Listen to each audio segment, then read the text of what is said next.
Today's the day. We are doing Mexican. One of the things my family is always asking me, the extended family, they're always asking, how do I make our refried beans? How do we make our Spanish rice? And I am excited to get to share that with you today. We're going to take it from start to bottom, from top to bottom, from start to finish. I'm going to show you guys how we do homemade beans. I've used beans from a can when I have to. I prefer not to. I want to take you guys the long way. It's going to be worth it. I'm going to show you guys how to do fried rice. It's going to be great. Thank you for joining me. Let's get going. Okay, everybody, as you can see, we have gone to the hand cam. We started here with 4 cups of beans. We're going to take these, we're going to sort them out, we're going to wash them get them ready to go in our crock pot. And yes, as you can see, the kids' stuff for lunch is out. This is going to take you a little bit of time. We want to give our beans about 2 or 3 hours to cook. We found we really like cooking them in the slow cooker as opposed to on the stove.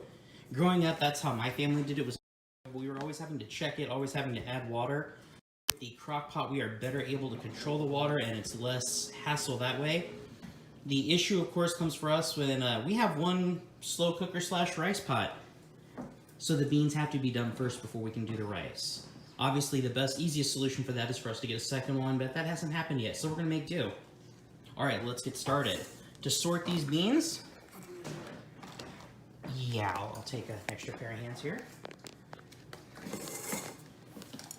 I'm going to take a little bit of time, and I'm just going to spread them out on the table. I have wiped down the table. The table is clean.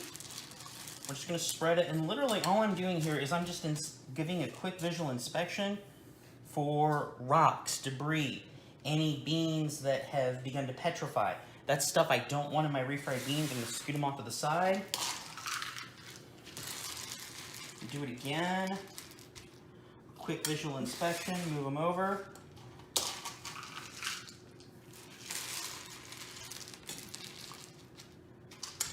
Quick inspection here, everything looks good. And of course, I'm not finding any rocks yet. When or if I find one, I will show it to you guys just so that you can see. This is what you don't want in your beans. One more quick visual inspection here. You don't want to bite down on a rock. It hurts. No, it is not pleasant. And it gives you... It hurts your teeth. And of course, it kills the texture and the taste of your beans too. So we're going to bring them into the pot.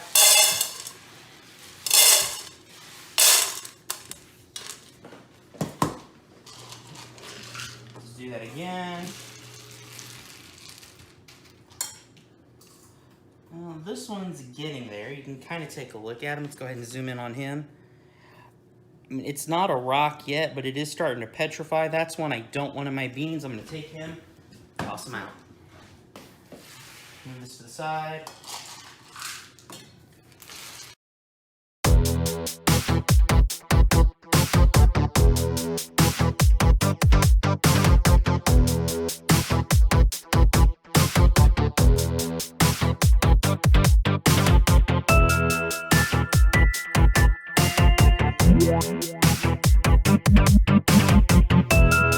It's been 10 minutes since we set our beans down to soak. We're going to go ahead. We can see a little bit of discoloration in the water. I'm going to go ahead and pour them out in my strainer. Toss them back in. And I'm going to give them a good rinse about 3 or 4 times.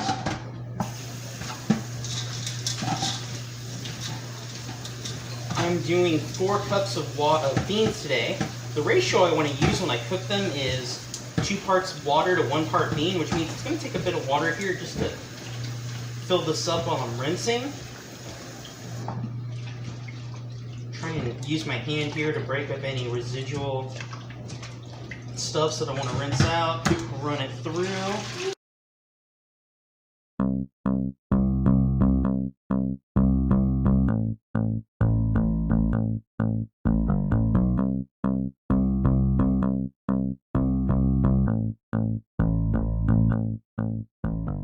It's been 4 hours since we put our beans on this afternoon. It's getting close to dinner time. I think we're ready to take them off. I'm going to break out the hand cam and I'm going to show you the beans are ready. Almost like mashed potatoes when you can take a fork when you can mush them. We're going to do that. We're going to see that. Then I usually take one and I taste it just to make sure that the consistency is what I want. It's still not too grainy and it's not mush. I want that nice happy medium.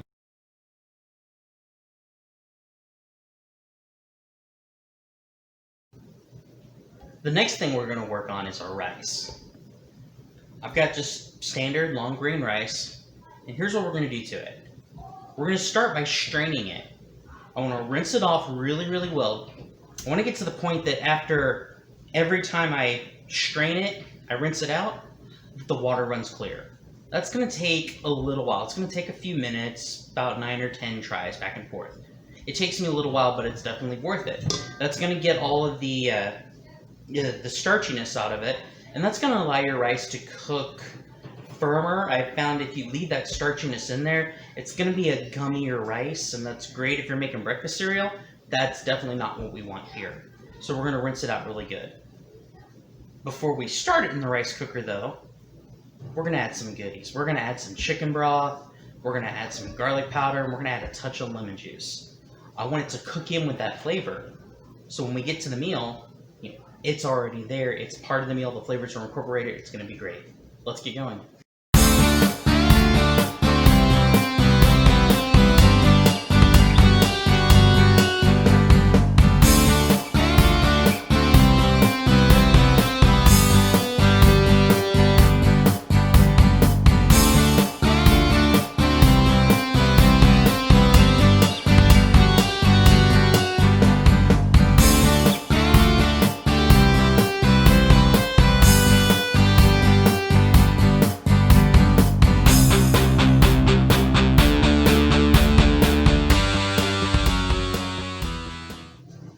My rice is all cleaned out. I'm going to take the rice and we're going to put it back on the rice cooker. Here we are. You guys may not be able to see that. Is that your story? Yeah, we're telling everybody on YouTube a story about how we make our rice and beans and our tacos. It's going to be really, really good. That's what we're having for dinner tonight. We're going to take our garlic powder. We're going to take our Italian seasoning. We're going to take our chicken bouillon. Our chicken bouillon? Bouillon.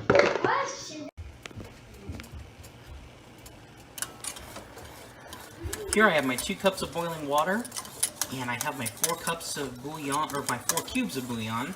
Normally bouillon, it's 1 cup per 1 cube, so this is going to be a little overly concentrated, and that's the desired outcome.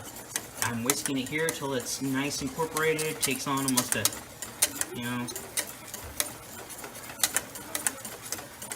the very highly concentrated chicken broth texture. That's what I'm looking for. Then we're going to let that cool down, and then I'm going to add that to the rice. I'm now ready to add my broth back into the rice. Our rice maker here has the lines where they tell you how much liquid to put in here. So I'm looking for the 4 cups marker. And it's not going to be exact 2 to 1 on the liquids. In fact, I'm almost there. I'll add just a little bit more plain water. Then we have it. I'll take it to the hand cam so you guys can see what's in the pot. We've got the bouillon in there, we've got the garlic powder, and I can smell the green, the Italian seasoning in there. It's smelling great. Let's go ahead and close that, and let's set this to rice cook mode. It's going to cook the white rice, and we will hear it beep here in about 20 to 30 minutes.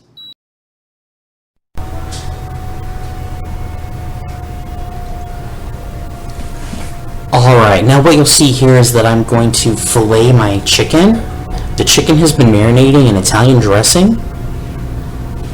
I'm cutting it into small pieces as I can. I've already filleted it down the middle. My goal is I want this to cook very quickly. I don't want to take a lot of time, plus I already want it in a serving size bites. This is going to go in a burrito, it's going to go in a taco. You're not going to have the ability to cut it once it's on the plate. So you'll see I'm here, I'm cutting it, I'm using good proper hand technique with the knife. I'm bending the 4 fingers of my left hand back so I don't get it with the knife. You rinse that knife off here, and then we'll toss that piece of fat.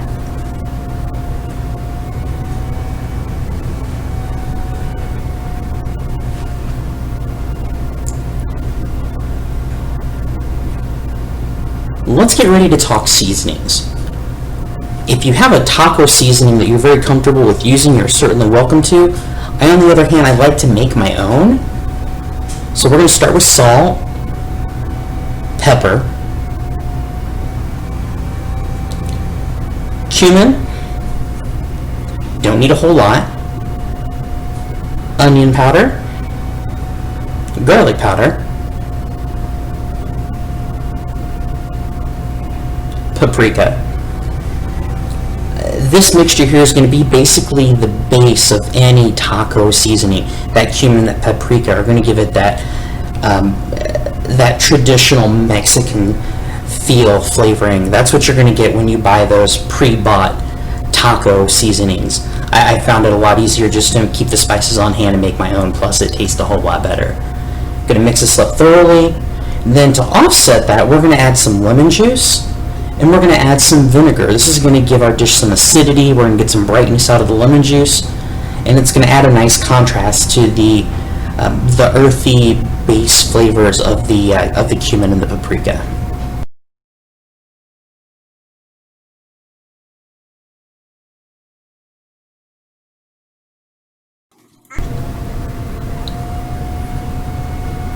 It's now time to bring everything to the stove. I want to get my cast iron nice and hot before I put anything on it. That's going to prevent the food from sticking. I want to make sure that it's nice and warm, and that I've got my oil or seasoning, the cast iron is already seasoned, and then I've got a good layer of oil underneath it. That's going to prevent things from sticking to it when I put the chicken on here shortly. I have seasoned my beans. I've added again the paprika, the cumin, salt, pepper, garlic. And what you'll notice there are these are blocks of Velveeta cheese. I use Velveeta because it melts nicely. I just put in a tablespoon of bacon grease, and I added a shot of cayenne pepper. I'm going to mix this up. I'm going to continue to let that cook until it's heated. My chicken is down.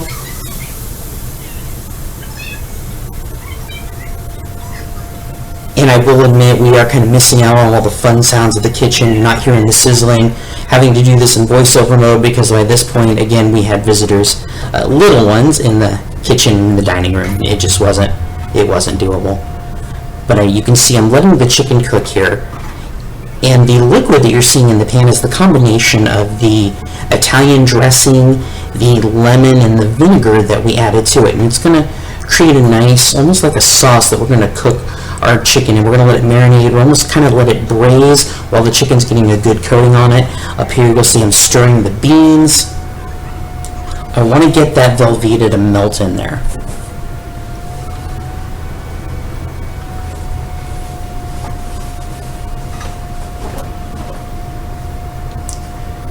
Going to work that chicken a little more. Let it cook evenly.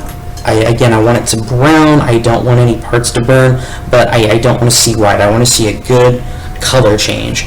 Coming back to the beans here, it's time to start mashing, so I take the potato masher and start working on those beans.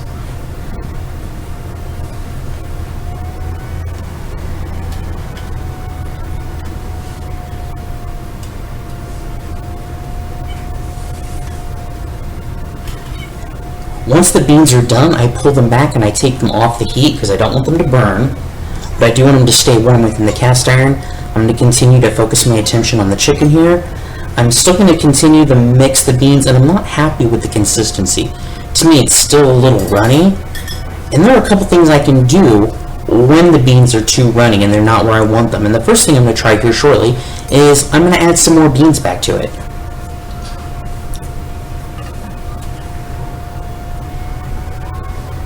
But first, let's work on the chicken. You'll see that the juices are beginning to thicken. That's great. That's going to give it a nice flavor. You can almost use it as a sauce, except it's going to cook down really well before we're done here. But you will see it's what's causing that steam to come out.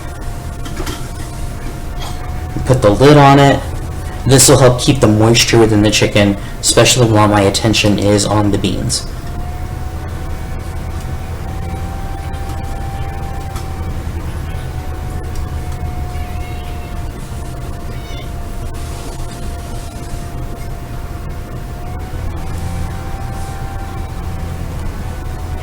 Here's where I'm bringing in the extra beans that I mentioned. I'm going to let them sit in there for a moment or two. while they begin to warm up because they have been sitting in the soup pan with the other beans, ready to mash them.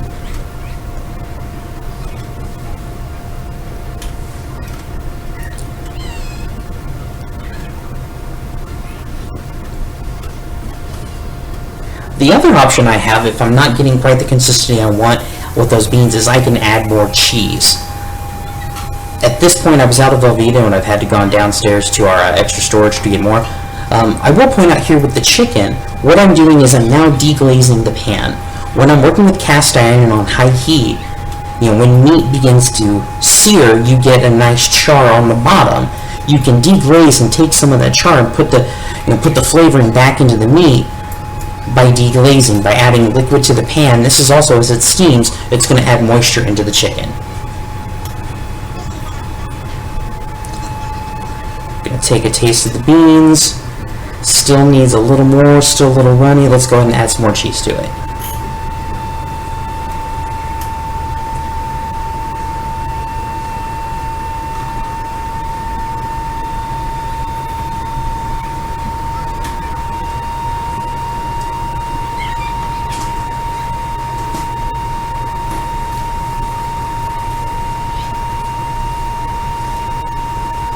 I'm going to mix that in.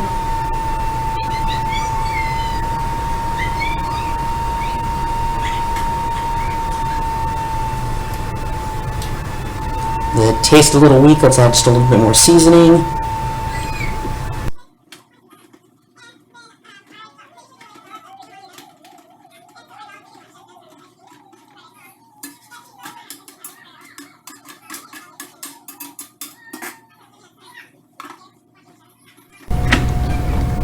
Now we're going to finish off the meal with our fried rice. I've got olive oil, warmed up in a non-stick pan. I have added my rice, and you'll see here that I'm working the rice very quickly. I know some of the rice is going to stick because the rice is hot, but I'm doing the best I can here to keep scraping the bottom to prevent as much rice from sticking as possible. I keep working it. Now I'm ready to add my taco seasonings. I'm going to add cumin, paprika, salt, pepper, garlic. And as I'm adding these seasonings, I notice that the color of the rice is going to change as it picks up and takes on the coloring of that paprika. That's a good thing.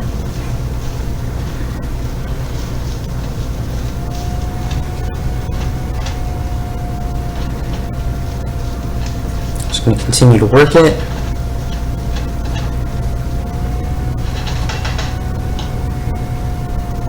And here's my secret ingredient. I use picante salsa. I remember growing up, my mother would use tomato paste.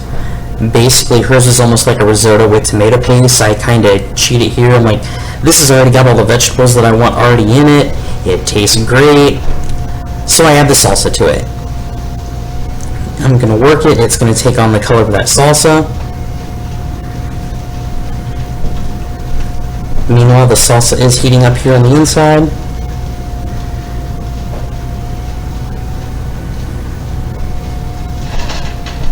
They say hindsight is 20/20, and as I'm watching this, I do realize that I do have a bigger pan that I probably should have put the rice in. I was thinking that as I was about halfway through this, I'm like, yeah, I should have gotten the 16-inch pan out.